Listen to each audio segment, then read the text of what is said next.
rosse bandiere, o proletari alla riscossa, bandiera rossa trionferà.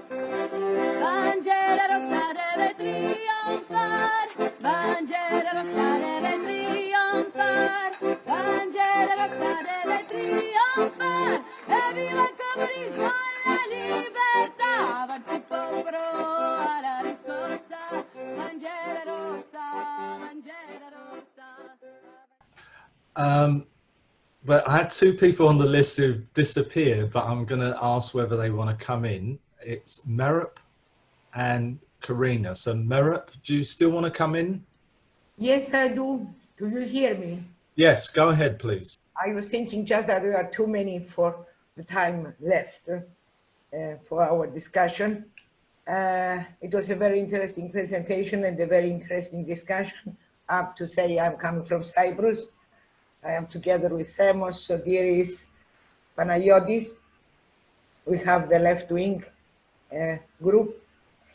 Many questions are raised, more than the answers that can be given, not only from the discussion of today, but from the situation we are living. The extraordinary times, as Robert was writing in his article in The Brink.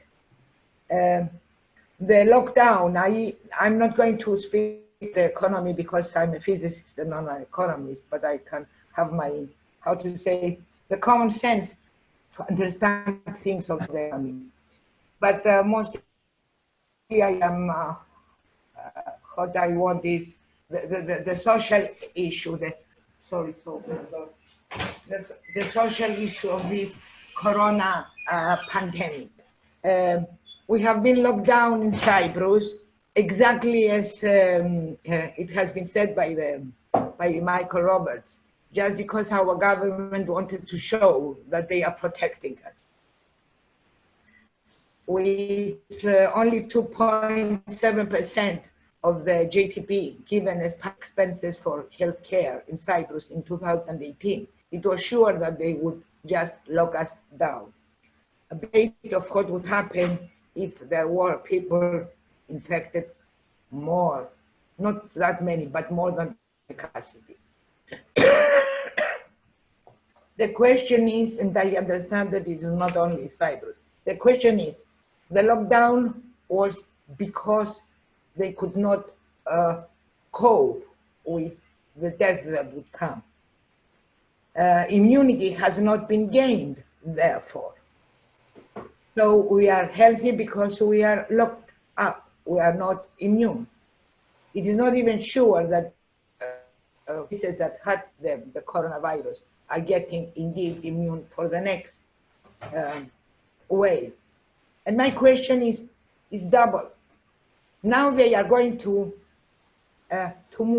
remove measures to open the gates of the house. Is it because there is really no danger? I mean, danger from the pandemic. Is it because they understand that the dangers from the economy are big? And if so, and it is so, what will happen if there is a second wave, as many scientists are expecting, a second wave of the pandemic, with the people without vaccine, without immunity, and the hospitals being in the same bad conditions, the public hospitals, at the beginning of this pandemic? Because during this time, the government should really invest the money that they are getting to make better, richer, more capable units for the people that may get the coronavirus eventually. And another just a little thing to say, all the knowledge that was gained by the research that was done with the previous coronaviruses and the MERS and previous pandemics in general, this knowledge has not continued to develop. And this is a general problem that the research is defined the subjects of the research are defined by those that are giving the money for the grants. They are manipulating the fields, and the field of the pandemics or of even the epidemics was not considered to be as important as other, which could prove to be more profitable for those that give the money and manipulate the research. Thank you. Okay, Michael, I've consulted with Roger about extending the meeting for an extra 15 minutes. Now that really is dependent on your availability. Are you okay with extending the meeting? Sure, if people wish to. I'm locked down, so I've got nowhere to go, and my carer has not provided me with my tea yet. So okay, we started with around 68 people, and the numbers only dropped to 59 now, which shows that people are very keen to hear this discussion and participate. But also we've had people come in and out, so we've had new people. So I think it's a really good meeting. So we'll carry on till 4:15, and I will take Karina, sorry. Your name's disappeared, but I know you're still there, Karina. Do you want to speak? Karina, that's not Corona. It's not Corona. No, I hadn't thought of that. Michael and everyone, thanks very much for an amazing insight into history, development, and economics. It's not something that I am particularly au fait with. So it's been really helpful to see, particularly in terms of your graphs, looking at 2008 and the disparity between the previous trend and the trajectory that we are now on from the last financial crash. And I was really struck also by the price of oil going below zero. So i.e. oil producers actually paying people to take oil off their hands. And that for me resonated with the idea of stranded assets going forward in terms of fossil fuels. And I'm really wondering, the one thing that hasn't really been discussed, because perhaps it's not out with, but it's slightly separate, is could the coronavirus be seen as a stark and critical event, like an early warning, an acute early warning of climate change, which really must surely affect what growth and recovery from this pandemic should look like. And I'm thinking with disappointment about the Green New Deal that was part of our Labour manifesto that we were robbed of. But I'm just wondering how you think a coming together of countries, is it more likely because of climate change, less likely? How is it going to affect the recovery from this pandemic? Excellent question, Karina. I'm going to take two more before you come back, Michael. Jim Christie. Okay, thank you very much, Michael. And I found the discussion absolutely brilliant from all the contributions. I totally echo the last one about this as a kind of forerunner almost of climate change on an even greater and more horrific scale, I suspect, than the virus. The particular thing I want to come on to is China. I know you've touched on it and so on, and whether or not it will be a relative winner out of this, and some of the contradictions, I think, which are occurring. America seems to have vacated the international stage of any form of leadership, though I am taking my daily dose of Domestos now. The question I want to drill down to is on, in terms of China, is, I think, putting it crudely and highly simplistically, that after Tiananmen Square, there was almost like a Faustian pact between the Chinese people and the Communist Party, is that if the Communist Party delivered growth, then people would not necessarily move on to demands on democracy. It's not written down, but it's a kind of vague thing. And it would be a toleration of that. And growth rates have been very high, and up until recently, even as high as 6% still in recent months. But we now, and you mentioned over 200 million came out of absolute poverty. Many of those obviously from the rural areas. And even before this crisis, there were tensions with migrant workers in the cities. And I think those are likely to intensify with this. We see new forms of repression in Xinjiang, and we've seen fine-tuning, I think, of the new technology repression in terms of monitoring people of the virus that we've seen coming out of Wuhan. So we're seeing the Chinese state getting ready, it seems to me, for an increase of disturbance within China.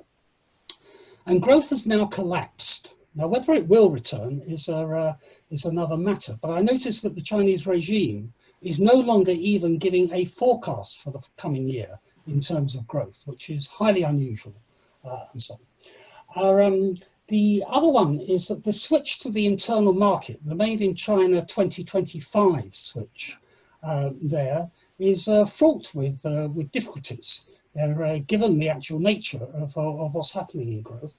Also, that there's considerable existing rising debt already, and you have a shadow banking system operating within China.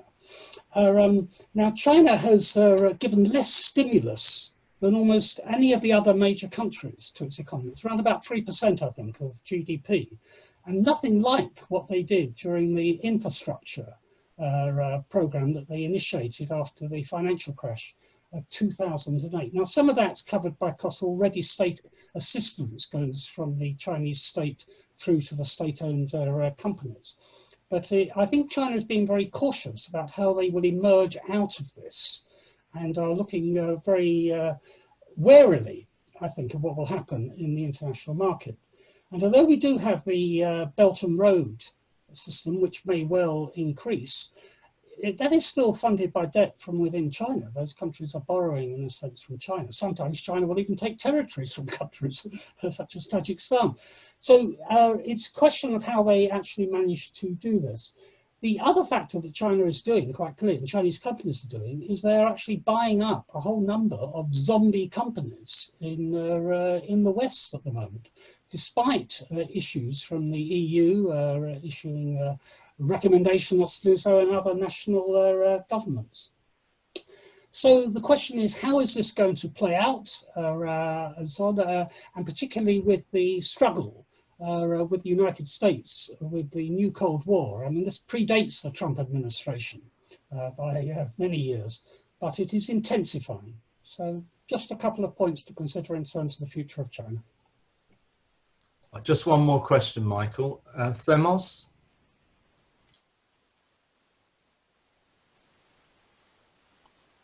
Hello, I'm Themos Dimitriou from Cyprus. First of all, I want to thank Michael Roberts, not only for his brilliant lead of today, but for his consistent presence in the analysis of capitalism these days, which we greatly value, I think, every one of us. And I would like to focus on one specific issue that was put here.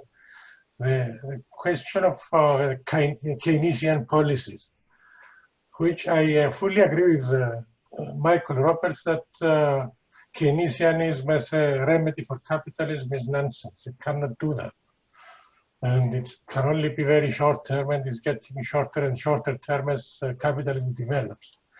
However, I think that we should not see Keynesian policies as a remedy for capitalism, but as a route to our explaining what's going on, as a route to putting forward policies that can be understood by wider sections of the society, and taking our politics one step at a time. I mean, if we were going to proceed with with our program, probably 80% would be Keynesian, with the addition of what we are going to do when the establishment doesn't agree with that program, because it doesn't, obviously, and I agree with Michael Roberts that they see Keynesian policies as danger to themselves, so they won't implement them. So we should be taking up these policies and go forward and put them with much more confidence that this is any reform today. It's more or less equivalent to revolution. So take it further, and if that Keynesians break up with us in the next stage, so be it, and we take it on forward from there.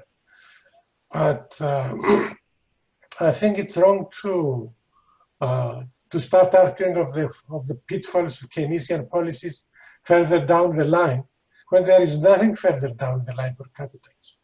Further down the line is class clashes, and that's what we should be doing and preparing for today. So, as far as policies are concerned, we should be putting them forward, not as a remedy to capitalism, but as a route to revolution. Thank you. Michael, thank you. If you can come in now, please.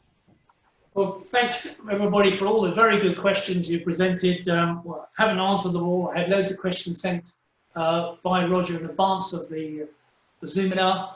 I haven't answered all those either, but some of them are answered on slides I didn't present to you in the presentation, so I shall post the presentation slides on my blog, or at least in the Facebook blog anyway, just in case you're aware. There are two. There's the blog and then there's the Facebook blog site, where I do lots of stuff on a daily basis, and so I'll post it there if people want to grab hold of that and have a look at the presentation slides, and some of the points that we haven't discussed will possibly be covered there. I just on Marope's point about the lockdown and how, as we discussed earlier briefly, as she said, the virus itself these lockdowns could have been avoided if it had both taken care of the warnings that were coming up with pandemics because of the industrial farming and other methods by which these pathogens have been transported from wild animals to human beings. Nothing was done about the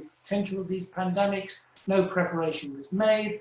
Public health systems have been cut to the ribbons, so they just work on a very basic emergency level almost, and on long-term things like cancer. And there's no space at all in terms of equipment, staff and facilities and methods to deal with these pandemics. Nothing was done despite the warnings. And then when it happened, they were too slow. They were unable to provide a way which could have avoided the lockdowns, which was mass testing, contact and trace, quarantining and protecting the old with sufficient social care. None of that was done or made available. And now they're trying to catch up fast, but are still well behind. So the result is that when they start relaxing the lockdown, which they're now desperate to do around the world, and are beginning to do so, there's a serious risk that we will have a new wave of the virus, and cases will rise again, because nowhere, and I make this very important, far as I can see from the science, nowhere is anywhere close to herd immunity, assuming that herd immunity would actually stop the virus's spread. The maximum forecasts of how much people have been infected is 25% or less on what tests we have at the moment. And that's way short of herd immunity. So there's every risk that this pandemic could have a second wave, as it often does in these situations, as we relax the lockdowns. On the other hand, the lockdowns have got to be relaxed soon, otherwise capitalism is going to be killed by this virus, and hundreds of millions of people will be out of work permanently, businesses will close down and so on. So the situation of the exact pandemic is not over. What we've been mostly discussing is assuming when the pandemic comes out, what sort of economies are we going to be left with, what action and social decision making do we need. And we've discussed some of the last questions about having a program which the left can put forward, which appeals to the public and is recognized as essential to carry out. But I did sort of outline some of those points in the presentation, and obviously there are things like having a public health system that can handle pandemics everywhere. That means that governments have got to be committed to making that sort of spending and that commitment, and that's going to be one of the big campaigns. that in countries that are so seriously underwater through the debt that's been caused by this, then they need to be helped and need to cancel their debts in the emerging economies and also in those weaker economies in places like Southern Europe. Those are issues. We need to have the facility of transferring the fiscal resources of the better off countries to the weaker countries so that there's harmonious growth. But all those things actually are almost impossible to achieve on the basis of a capitalist system which aims to produce profitability for the capitalist sector, which dominates the economies of all the world. The only one where it is not perhaps dominant is in China of any importance. I'll skip North Korea, I'll skip Cuba. But in a case like China, again, there is difficulty because a sizable section of the economy does depend on capitalist enterprises. And as a lot of people have pointed out, it does depend on trade with the capitalist world. And no man is an island, no country is an island. China represents about 15% of world GDP, way higher than it did at the Great Recession. But nevertheless, it's still not a decisive economy in the world. And the big imperialist countries of the world, the G7 as they're called, are still the dominant forces in the world economy. And what they do, well, has a big effect on what China can do. And that both things work both ways. As Jim was saying, maybe they'll be turned to internalising production in China so that they can compensate for the loss of trade and use Belt Initiative. They do have a lot of debt. There is a lot of capitalist debt in the shadow banking system. The government will no doubt, if it has to, try and crush that. But again, it's not necessarily the case that this autocratic dictatorship which exists in China can do things efficiently in order to restore the economy and help not only the people of China but elsewhere. They may well do better than elsewhere, but they're still going to be struggling if this pandemic produces the huge slump and disaster that it looks like doing over the next 1, 2, or maybe 3 years in the world economy. So I would summarize the picture as saying, first of all, the pandemic is not over. There's still some way to go before most economies can come out of lockdowns. And when they do, there will still be a level of lockdown permanently until maybe a vaccine comes along or till herd immunity comes along. And who knows how long that is going to take. So there's a whole period where economies are going to be depressed, even if they come out of the most strictest lockdowns. And even after that, such as the damage, apparently the word of mainstream economists is the scarring of the economy. So if you can imagine that the virus scars people's lungs, apparently this virus is not like flu. It takes a long time to recover, as Boris Johnson can tell you. And it leaves perhaps permanent damage to your respiratory system in many cases, not just amongst the old, but those who do survive. There's a scarring of the economy going on. It's being crushed by unemployment, by small businesses going bust, by huge debt increasing. So it's going to be a really hobbling economy on a world scale as it tries to comes out of this pandemic. That will mean there will be a whole period where it's going to be very difficult to see growth and employment return to previous levels, and therefore perhaps also more difficulty for workers to struggle, at least in the level of the workplace and so on. But I think we could well see a whole series of major campaigns and struggles over the things that really people have learnt out of this. No more pandemics, let's have a health system. No more situations where people don't coordinate to help the weaker economies and the weaker countries to survive in this depressionary situation.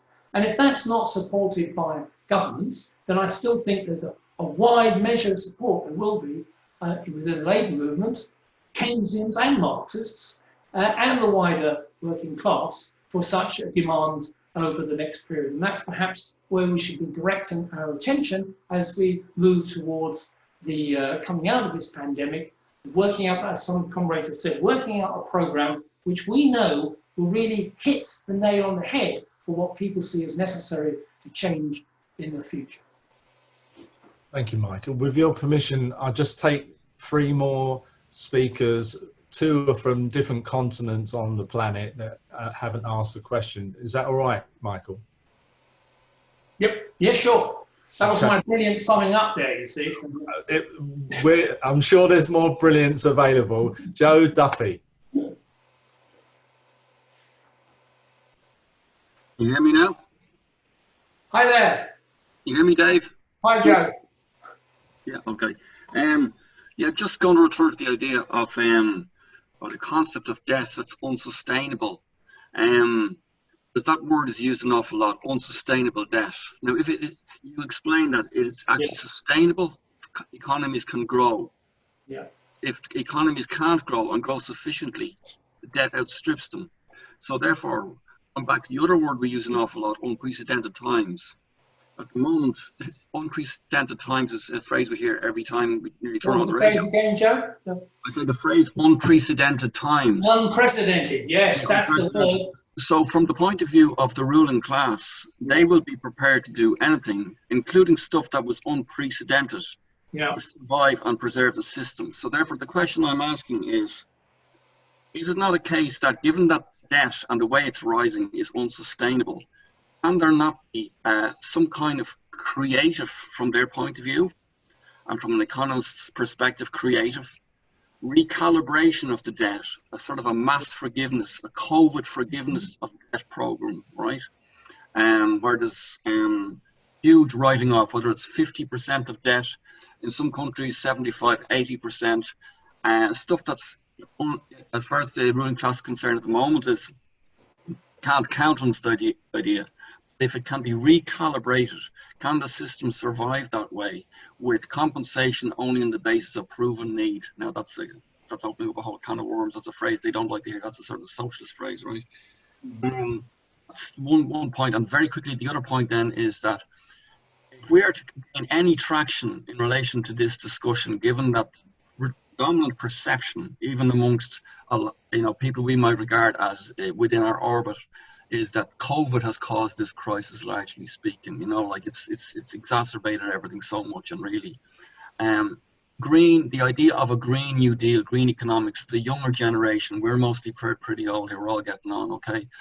The younger generation, for any kind of a Marxist program or an alternative program to gain any traction, it has to be completely linked in with the idea of reconstructing a war economy, but rather than calling it a war economy, which is kind of negative, we need to maybe put some sort of a green hinge on that title. I haven't thought enough about that, but I think that's where it needs to go. Okay, thanks, Joe. Chafura. Hi. First of all, I would like to thank Comrade Roger and David putting up this meeting and inviting us to come and participate. I'm actually Chatura from Frontline Socialist Party Sri Lanka, who is living in the UK. So my question, again to Michael, who has given a very informative presentation and very valuable answers as well for all those questions. My question is, how can you explain the impact of the imbalance of this service economy and the production economy? Because most of the countries are trying to provide services rather than focusing on the production. So in the capitalist world, this crisis is coming again and again. So I would like to ask you, how can you explain the impact of this imbalance of these two? Thank you. Lastly, John Ryman. So I have a couple of points, and I apologize for raising some differences at this very end, but I feel I have to do it. First of all, on the issue of herd immunity, which has been discussed a couple of times, the whole fundamental point about herd immunity is that it's not even certain that it's even possible, because they simply don't know once you get COVID-19 if you are immune or not. And there's some indication that you may be immune for 6 months or so. So that's the whole issue about herd immunity, not what the cost would be. Just biologically, it might be impossible. And I think that that leads us to a deeper point, which is the extreme importance of being really getting ourselves really thoroughly familiar with the science, with the laws of nature involved in this. Because that is, what's happened is, I believe, that we've entered an entire new era in the history of world capitalism. Whereas in the past, world capitalism, the crises that arose from the internal contradictions of the laws of motion of capitalism itself. Now, it's fundamentally a different basis. It's the clash between capitalist development and the laws of nature. And so we have to become thoroughly familiar with those laws of nature. And that's what I think we really have to emphasize. And in particular, on this issue now and in this crisis, the two main things that we really have to become familiar with are, first of all, factory farming, and second of all, habitat loss, and how those two are interacting and driving this crisis. And yes, the economics is important. Yes, workers' rights on the job are important. I've been involved in discussing this in the construction industry, which is where I come from. All those things are important, but it's this clash with the laws of nature and the particular way in which this clash is coming about through habitat destruction and factory farming. I think, well, I know that the overwhelming majority of the socialist movement has totally insufficiently recognized this, if they've recognized it at all. And where this is going to lead, I mean, COVID-19, the fact is that it has a quite low mortality rate. But the problem with it is that it's so extremely easily transmissible that the total number of deaths is quite high. But we have to realize, you know, this is just one of a whole series of what they call zoonotic diseases. And incidentally, they've been knowing about this for 20, 30 years now. Some of those, like the Nipah virus, has a mortality rate of 40 to 75%, but it's not easily transmissible. But all these viruses, there's more coming down the road, and all these viruses mutate. And so what happens if you have a virus that's as easily transmissible as this one, and is as deadly as the Nipah virus? These are the things that I think that we really have to discuss, and how to raise a transitional program as an alternative to factory farming and habitat loss.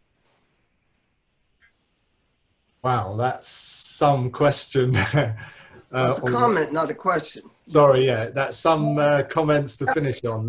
Michael? Yeah. Well, John is absolutely right, of course. I did briefly discuss the fact that part of any program must be the question of industrial farming, the expansion of fossil fuel industries, logging and all the rest, which is not only destroying nature, but it's destroying the planet, as we know, right, through climate change. And the two things are so closely connected now, as a number of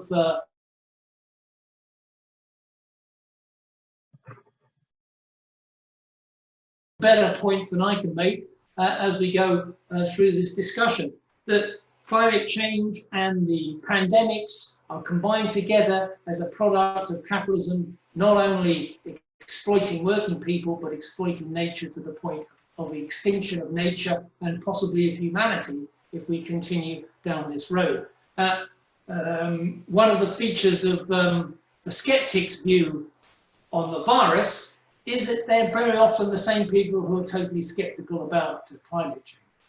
There's a layer of people who are interested in making sure that nothing is done about these issues, so that in the short term, at least in their lives, profits can be made, and there'll be no restriction or opposition to that. So a lot of the campaigning movements against climate change and skeptics, run by fossil fuel companies and by big hedge fund billionaires, are also behind the campaigns of saying that the virus is like the flu and we just have to let herd immunity appear and everything, that this pandemic is a complete panic about nothing and it should never have happened. I opened my presentation by pointing out the fallacy of the science against that, and John and others have mentioned them also. And the collapse now,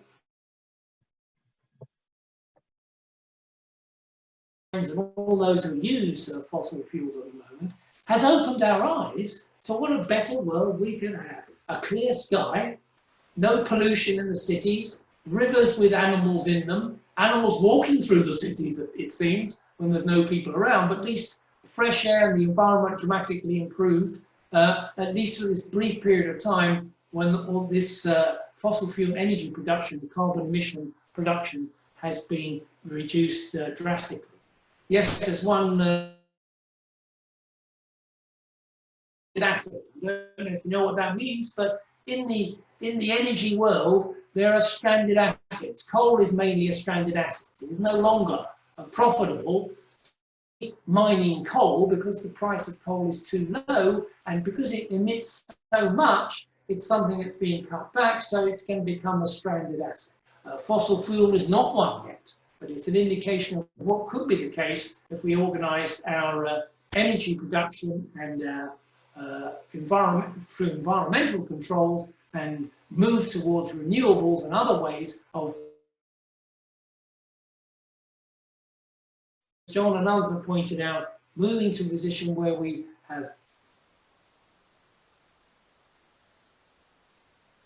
nature, not in the destruction of nature, not in the process that we've seen up to now, and developing alternatives that technology can do towards the way in which we get our food and protein at the moment. These are all things that could be done, could be invested in, and are only sporadically invested by capitalism because yet there is no profit in this. This is a society that we need to fight for.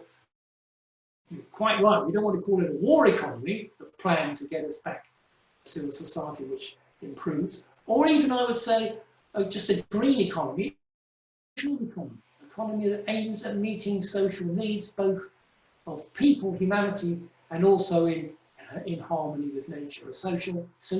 And that comes through a socialized economy, doing away with the capitalist system and production and investment and employment for profit rather than for social need. It's a simple idea. We wouldn't be on this network if we didn't agree with that. What we have also tried to discuss to some extent is how we get the vast majority, both of the labour movements around the world, but also the general public in general, to move towards understanding that's what's needed to be done. Yes, we have to start with saying that people need to be protected. Yes, we have to start with saying that people need to be funded during these lockdowns in terms of cash handouts, in helping small businesses and so on. And we need to grow in order to ensure that that the spending that we've made, which we've done by borrowing, is not unsustainable. Sustainable debt simply means that it's so much that it cannot actually be serviced. This can happen in the private sector when companies can no longer service their debt and they go bust. That becomes unsustainable. It also happens in the public sector where governments like Greece or others have got such huge debt that they can't sustain indefinitely without having support. The reason that Greece has survived so long with this huge debt is that what's happened is that the governments of Europe have cut the interest on this debt to the barest minimum and told Greece they don't have to start repaying it back till 2022. Well, that's just about to happen and they're going to get some more debt. In the meantime, they have to run a surplus, more tax than they spend. So if they cut all their public services and their pensions and run a surplus, which is used to pay the interest on the debt, which will go on a sustainable basis like that forever, and expect Greece to come out of it now being in for 10 years and is likely to be in for another 10 years. That is the danger that you face at the moment for many countries around the world where they have that level of debt. I finish on this point, Chair, that we must fight for better conditions, for protection of the people, for a public health system, for But we must also move on beyond that to the point of saying we need to establish an economy on a world basis, which is in the interest of the people and nature, and not in the interests of the big, of the profits of the big multinationals, the fossil fueling, carbon emitting companies, and all the other financial shenanigans that goes on in Wall Street and elsewhere, using up and wasting the resources of the population is not for social need. Sono I confini, rosse bandiere, o proletari, alla riscossa, bandiera rossa trionferà.